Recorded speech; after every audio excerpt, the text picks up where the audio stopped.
ömründe ilkinci gedek futbola varan. Ulil kalmagala diye olin, mun adarına dedel şol oturuşu.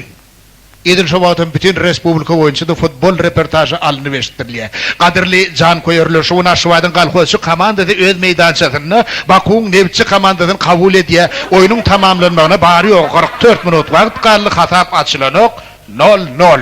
Hedir men sizi oyuncular bilen tanış edeyim. Şun mihmanlığın dervedesini Ustad futbolçu Mehmet Forya birinci nomurdu. Mehmet bağışlan hedir pekka şuvatlıdır da pekka şalçıptı. Şalçıp pekkini berdife veriye. Berdife orası katıbı geçirdi. Orası katıbı urmak gerek yok. Olurman yine çepkırıdı Marian Famini veriye. Famini hedir hiç kim petkini verenek. Urmak gerek yok. Onu yine Ali Kurban'a verdi. Ali Kurban'ı Ali Kurban'ın batlıların pekkisi derveden on meşedim yukarıyanını kırdırıp teke vazarına taraf tutturdu. Şun ýaly kılgylygly reportaj edip durka Çetrek rayonluň birine Muradaga öz kömekçisi Aşyrjan inim. Şun 1755'te howa virüsünden jaň etjekdirler. Bir kalam kagydalla şonu belli awal köşek diýdi. Men bir howa aýlanyp gaýdaýyn diýip tapşyrdy. Aşyram kalam kagyzyny taýin etdi, telefonyň ýanyna geçdi. Diýilen wagty telefon jırrylady. Trubkany göterdi bolin, hem futbol reportajy hem howa maglumatynyň ikide meşdilýär. Aşıram ölemen futbolçu bolandan estence zatlarının hemmetini kağa yüzüne geçirdi. Ertesi Muradaga gelip okanna şeyle yazgı var eken. Aşıvat hova öğretinin beriyen maglumatına göre İrden sağa 8:30'da Ali Kurban'ın batlıran pekküsü dervedenin 10 meşgurada yokorsundan geçti. Ertir Timap sütününne 760 futbol teyci olur.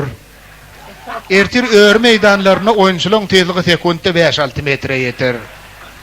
Ertir kalkosu stadyonunu üytkap duran bulutlu, yuvoştan aramaçenli şemalli, kayerlerinde tozonlu hovan bolmağına garaşılıyor.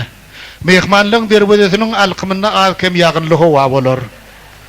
Mehmanlığın dervedesi Mehmet'in temperatürası 40 gradusa yetti. Oyunun ahırına meydançan ortasında temperatura 40-45 gradus olur.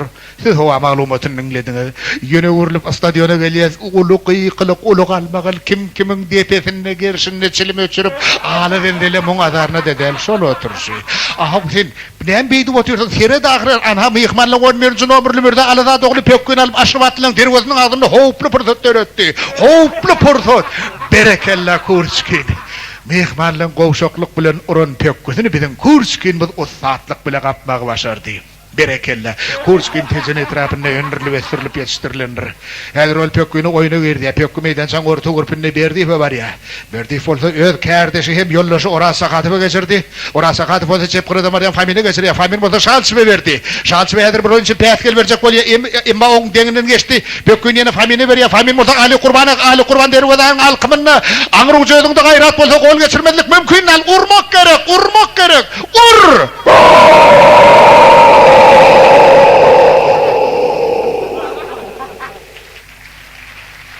Tün stadion gollip ayağa kallı el çarptı muğadarına dediler şol oturuşu.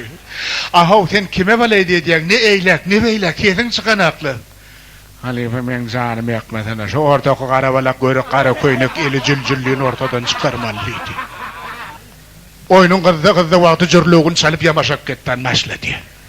Onun seri toğu 20 adam daha var onu şu bir pekkin idinle kırılışacak bolup görürler. Bir hersini verin heziletsin depsini örsün de meydançı giyin arası. Ay mene şuları seyretmeye de utanyan var bir şey. Hem bizim ullokan adam baram tırsık kulletti beylesin bakar.